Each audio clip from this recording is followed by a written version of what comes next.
Space में हम इस धरती तक सीमित नहीं है। हम वो पहली संस्कृति हैं जिसने तारों की भाषा दुनिया को सिखाई, जिसने नक्षत्रों को संज्ञा दी, जिसने आकाश से गंगा निकाली और जिसने सागर पर सेतु बनाया। मैं तो यह भी पूछना चाहता हूं मेरे भाई, जिन लोगों को लगता हो कि यह कल्पना है, वैसे तो वो आपके अज्ञान के कारण कल्पना लगती, जैसे बहुत सी चीजें विज्ञान की आज से 100-150 साल पहले कल्पना लगती थी, पर उनसे पूछ लो कि भाई ऐसी कल्पना भी तुम क्यों नहीं कर पाए। उसके लिए भी तो इतनी विराट दृष्टि चाहिए कि आप आकाश गंगा तक सोच सकें। तो इससे आप समझिए कि स्पेस में हमारा विस्तार कहां तक था। अब टाइम पे आइए, अभी 2 महीने पहले हम लोगों ने अपना नववर्ष मनाया, तो अभी क्या चल रहा है, ईस्वी संवत 2021। तो किसी का 2021 चल रहा है, किसी का 1400 से चल रहा है। हमारा वैसे टेक्निकली ही सबसे पुराना है 2071, उससे पहले 5100 से अधिक युधिष्ठिर संवत, और हमारा सबसे पुराना संवत क्या है, ब्रह्म संवत, जो 1,97,40,28,000 कुछ 100, मुझे एग्जैक्ट फिगर नहीं याद है, वहां तक 1.97 बिलियन ईयर्स। बाकी दुनिया में कोई भी सभ्यता 1000 से ऊपर नहीं जा पाई। किसी संस्कृति में कहा गया 14,000 साल पहले दुनिया बनी, किसी ने कहा 7,000 साल पहले दुनिया बनी, किसी ने कहा 30,000 साल पहले दुनिया बनी। कोई 1 लाख तक भी नहीं पहुंचा और हम 1.97 बिलियन तक पहुंचे। और इसकी प्रामाणिकता क्या है, इसकी वैज्ञानिकता क्या है, इसका प्रमाण देता है दुनिया का सबसे बड़ा कॉस्मोलॉजिस्ट कार्ल सेगन। और ये कार्ल सेगन कोई छोटा मोटा आदमी नहीं था। आप में से जो लोग विज्ञान में रुचि रखते होंगे उनको पता होगा कि first man made object which has gone beyond solar system, सौर मंडल के परे जाने वाला पहला मानव निर्मित उपग्रह वॉयेजर है, जो 1978 में छोड़ा गया था। उस वॉयेजर में एक संदेश अंकित किया गया, उसमें चित्र भी बने हैं, भाषाएं भी लिखी हैं, तरह तरह की वॉइस रिकॉर्डिंग भी है। उस संदेश को जिस कॉस्मोलॉजिस्ट ने बनाया उसका नाम है कार्ल सेगन। तो आप समझिए वो कितना बड़ा और कितना महत्वपूर्ण व्यक्ति था। कार्ल सेगन लिखा है, only the ancient cosmological calculations of Hindus matches with the modern scientific calculations because they went to the billions। और आज हम मानते हैं कि 4.5 बिलियन ईयर है अर्थ की आयु, 1.97 बिलियन हमारे यहां मानी गई। कार्ल सेगन कहता है others were not able to even reach 100,000 and Hindus have calculated up to billions। तो अब ये एक वैज्ञानिक कह रहा है कि हमारा टाइम में कितना लंबा व्याप है और स्पेस में कितना लंबा व्याप है। तो आपको यह समझना चाहिए कि जिसे हम सांस्कृतिक राष्ट्रवाद कहते हैं वो कितना गहरा और गंभीर है। अब मैं आपसे कभी पूछूं कि दुनिया में सभी धर्म संस्कृतियां दावा करती हैं कि हमारे पास बिल्कुल अलग विचार है, हमने बड़ा अच्छा विचार दिया है। अगर हम आपसे पूछें कि हमारी संस्कृति में ऐसा क्या है जो दूसरे में नहीं है, बहुत से लोग कहेंगे साहब उसमें बड़ा सदाचरण की बात कही गई, नैतिकता की बात कही गई। तो लोग कहेंगे ठीक है भाई, दूसरी जगह भी कही गई, शायद कोई फॉलो करता है या नहीं करता। पर मैं अगर आपसे पूछूं कि वो चीज बताइए जो हमारे यहां लिखी और दूसरी जगह लिखी ही नहीं, वो क्या है? आप सबने नाम सुना होगा Vedic mathematics. Have you ever heard of mathematics as a part of religious text? ये सिर्फ हमारे यहां। गणित धार्मिक पुस्तक का हिस्सा है। Ayurveda medical science, it is globally accepted as a structured medical science, by name itself is a part of Vedas। Medical science धर्म ग्रंथ का हिस्सा हो, गणित धर्म ग्रंथ का हिस्सा हो, ये दुनिया में कहीं नहीं, बाकी जगह विज्ञान और गणित का धर्म से संघर्ष है। हमारे यहां वो धर्म ग्रंथ से उद्भूत हो रहे हैं। ये फंडामेंटल डिफरेंस है हमारे और उनके बीच में। और इतना ही नहीं, मैं कभी आपसे, आप लोगों ने ध्यान दिया हो अगर, गणित की जो खोज है, वैसे तो बहुत सारी चीजें थी जो अंग्रेजों के आने के बाद छुपा दी गई, क्वाड्रेटिक इक्वेशन हो, अलजेब्रा हो, ट्रिग्नोमेट्री हो, ये सारी चीजें। मगर एक ऐसी चीज है जो कमोबेश सभी लोग मानते हैं, चलो ये तो मान ही लेते हैं कि भारत ने दिया। वो क्या था? शून्य। अब कहा जाता शून्य किसने दिया? आर्यभट्ट ने खोजा। अरे भाई आर्यभट्ट ने खोजा नहीं, आर्यभट्ट की किताब में पहली बार तुमको लिखा हुआ मिला। अगर आर्यभट्ट ने शून्य खोजा तो बौद्ध मत में शून्यवाद का सिद्धांत कहां से आया? वो तो आर्यभट्ट से पहले के थे। और ये बताइए कौरवों की 18 अक्षौणी सेना से लेके भगवान राम की जन्म कुंडली बन रही थी, वो बगैर शून्य के बन रही थी। वास्तविकता यह है कि शून्य वेदों से निकला और वो इस बात को स्वीकार करने को तैयार नहीं होते थे कि धर्म ग्रंथ से निकलता है, इसलिए उनको छटपटाहट थी, इसलिए वो कहने का प्रयास करते हैं किसी और ने निकाला था। और समस्या क्या है, हमारे यहां तो भगवान राम की जो कुंडली निकली है वो जब नासा के प्लैनेटोरियम सॉफ्टवेयर में डाली गई तो 7114 समथिंग बीसी की डेट निकल आई। अब बताइए, वैसे तो मैं नहीं मानता कि वो डेट सही है, उसके अंदर नक्षत्रों का कैलकुलेशन किया जाए तो बहुत पीछे आएगा, परंतु बताइए उन लोगों ने हमको समझा दिया कि हम अवैज्ञानिक हैं और हम अंधविश्वासी हैं, जिनमें किसी एक के यहां लिखा है कि धरती चपटी है और एक के में लिखा धरती चारों तरफ सूरज घूमता है। और ऐसे महान ज्ञानदेव पाड़े लोगों ने हम लोगों को समझा दिया कि हम अनसाइंटिफिक थे और धरती को चपटी और धरती को इस सौरमंडल का केंद्र कहने वाले लोग वैज्ञानिक थे।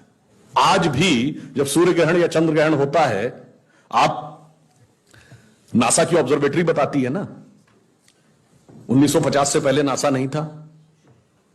आप जाके पूछिए, गांव में कोने में बैठे हुए किसी पंडित से कहिए, पंडित जी पंचांग में देख के बताओ सूर्य ग्रहण कब है, और जो वो हमारा पंचांग बताता है और जो नासा की ऑब्जर्वेटरी बताती है, कभी उसमें दिन तो छोड़िए घंटे और मिनट का भी अंतर देखा है?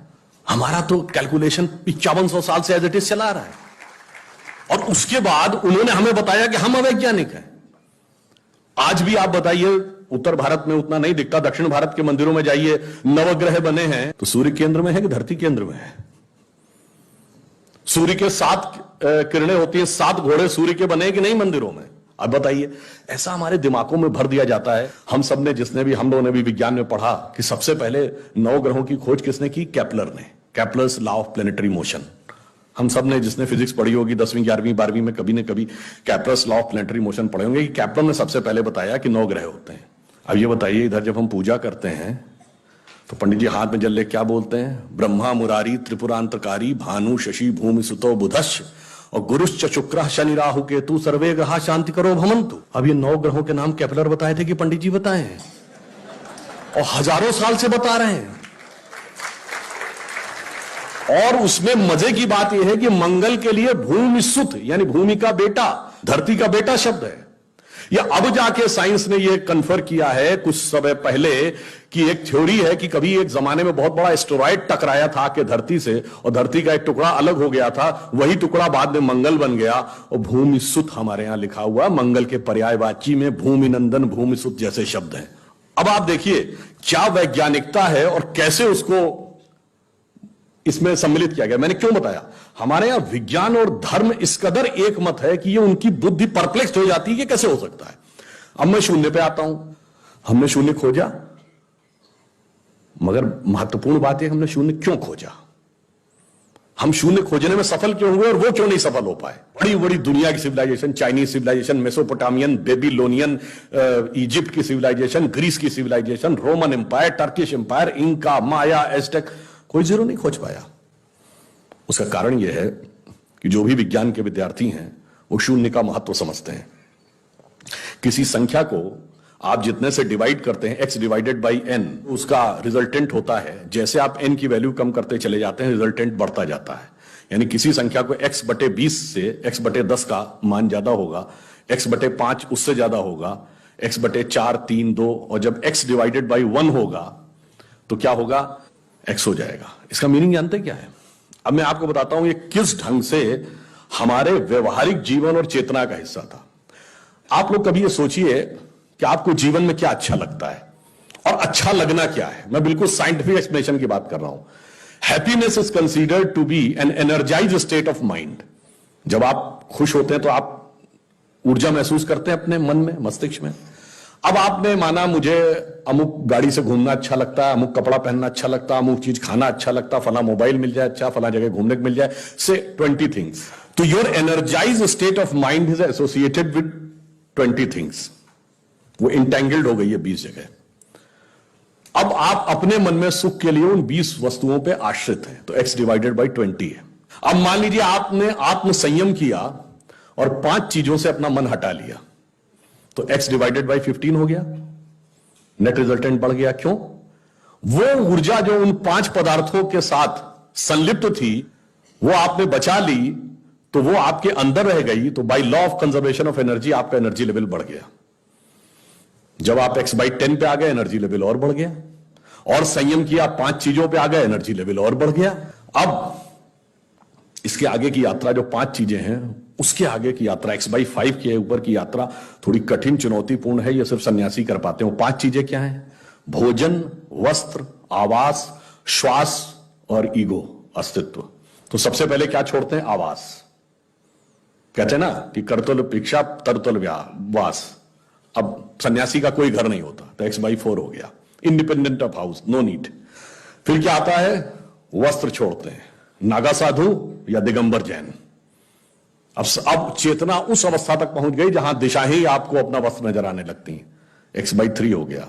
अब भोजन, अब कॉन्शियसनेस उस लेवल पे पहुंचती है जहां पर उसको ऊर्जा लेने के लिए पदार्थ की जरूरत नहीं है, वो सीधे कॉस्मिक एंगल से एनर्जी ले सकती है। जैसे आपने सुना होगा, बहुत से ऐसे महात्मा होते हैं महीनों महीनों तक नहीं खाते। वो एक स्टेज आती है जब आप उस अवस्था में पहुंच जाते हैं कि आप सीधे कॉस्मिक एनर्जी को ग्रहण करने की स्थिति में आ जाते हैं, आपको मटेरियल एनर्जी की जरूरत नहीं। तो x/2 हो गया। अब है श्वास एंड योर एग्जिस्टेंस। जब तक मेरी सांस चल रही है तब तक मैं हूं, पर जिस क्षण आप श्वास को भी नियंत्रण करने की क्षमता प्राप्त कर लेते हैं, your consciousness become independent of your breathing. मैं चाहूंगा तो मेरी सांस चलेगी, जब नहीं चाहूंगा तो सांस नहीं चलेगी, फिर चाहूंगा तो सांस चलने लगेगी। यह अवस्था होती है समाधि की अवस्था। तो आप x/1, तो x/1 is equal to x।